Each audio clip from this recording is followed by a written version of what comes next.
Disorder appears as something as mundane as a broken window.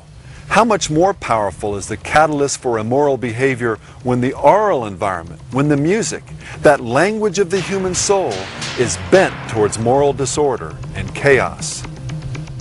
A striking example of this broken window effect as it relates to music can be seen in this small park in Edmonton, Alberta. Several years ago, drug dealers began doing business here, and as a result, the crime rate in general began to increase. In an effort to restore a sense of order and preserve their community, local merchants paid for a sound system and began to broadcast the symphonies of Bach, Beethoven, and Mozart throughout the park. Neil DeBoard, the local chief of police, reported that the results were immediate and dramatic, with the number of crimes falling by approximately 800%.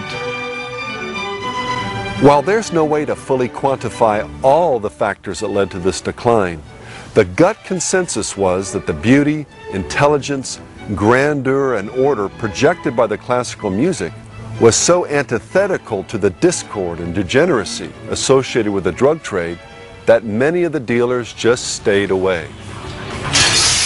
A more recent example of the flip side to this principle can be seen in the rioting, theft, arson, and rape that took place at Woodstock 1999. It's time to let yourself go right now, because there are no more rules out there. During the Limp Bizkit set, where the majority of the sexual assaults were reported, vocalist Fred Durst introduced a new song. How many people here ever woke up one morning and just decided it was one of those days and you're going to break some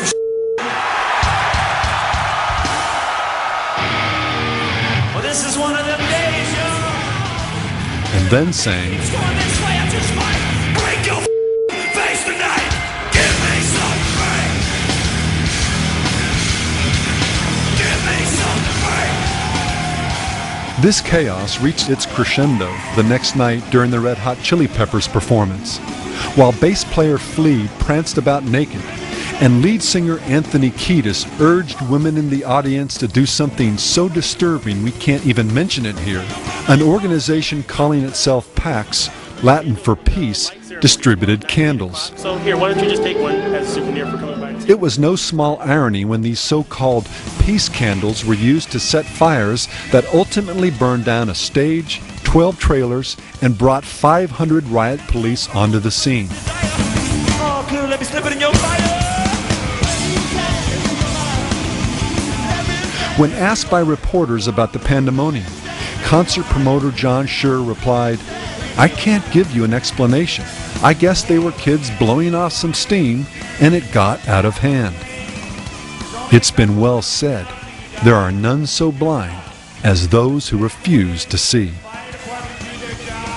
Again, as with the young criminals we looked at earlier, we're not suggesting that the music and the atmosphere shaped by it were the sole cause of all the mayhem. The heat, high prices, and poor planning have all been trotted out as contributing factors. But to say that the moral anarchy intentionally promoted by this music was not a, if not the major factor, is to not only deny common sense and the broken window effect, it's to ignore a very basic aspect of human nature. If we stop to honestly think about it, we all know we have a bent towards doing the wrong things. Little children, for example, don't have to be taught how to be bad, how to be selfish or fight or get angry when they don't get their way. Parents have to work hard at teaching kids how to be good, how to develop the self-discipline necessary to not succumb to these very natural tendencies. And even as we grow older, again, if we're honest, we struggle. It's all too easy for us to become impatient or even angry over things as inconsequential as the flow of traffic. We're tempted to goof off at work, even though we know we'd be upset if someone did the same thing to us. We're tempted to get angry and rebel against the very people who love us the most. We struggle with sexual and emotional faithfulness, even though we know it's what we desire and expect in return. On and on it goes, confirming what the Bible clearly declares. The heart of man is deceitful above all things and desperately wicked. Who can know it? Like it or not, compared to the perfections of an infinite and infallible God, our fallen, fallible, and finite natures produce actions that even at their best are as filthy rags in His sight. Our bent towards evil is really more an addiction, one for which we ultimately need His power, His grace to fight and overcome.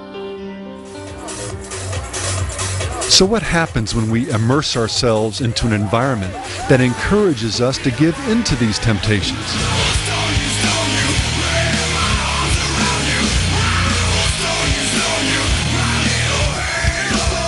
When we listen to and watch things, for example, that glorify sex, anger, and rebellion, suddenly it's not just the fires or the rapes or the looting that took place at Woodstock that begin to make sense. It's the stuff that goes on every day and all around us. The dumbing down and coarsening of language. Okay, well, I can say I've said it 20 times already. The increasing popularity of tattooing, body modification, and body piercing.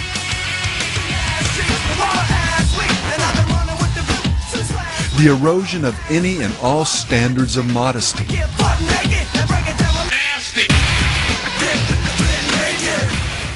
The loss of a sense of destiny, purpose, and hope.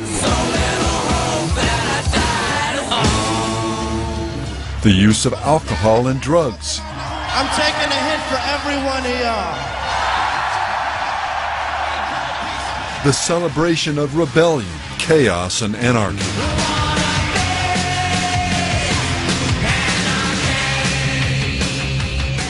The assault on religion and moral absolutes. The growing fascination with death and the occult.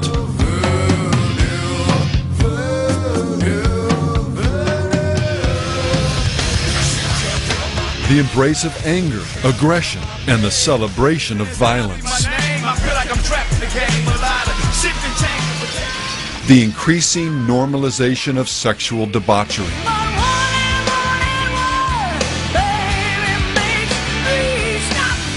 The list drags on.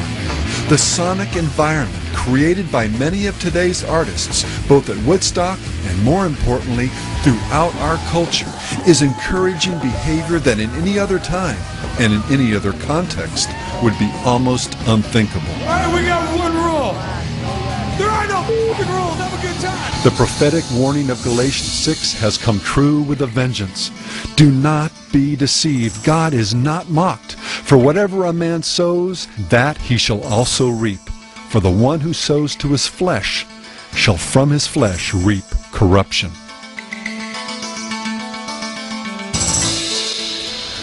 Billboard magazine got it exactly right when it acknowledged that popular music doesn't just reflect aspects of our society, which of course is the most common defense raised in support of the industry. It also helps define, condone, and deepen their some effect. While the vast majority of us will never be inspired by popular music to kill or commit a crime or even to take our clothes off in public, we are nevertheless affected. Whether it's in our attitude towards sex, aesthetics, authority, intelligence, civility, language, beauty, on and on. The world we create for ourselves through our choices in music, along with other entertainments, goes into our hearts and minds and works, for good or ill, their subtle magic. And this is precisely why the clear warning God presents to us in Proverbs is echoed throughout the Bible. Watch over your heart, the things you listen to, watch and think about with all diligence, for out of your heart will flow the issues of life.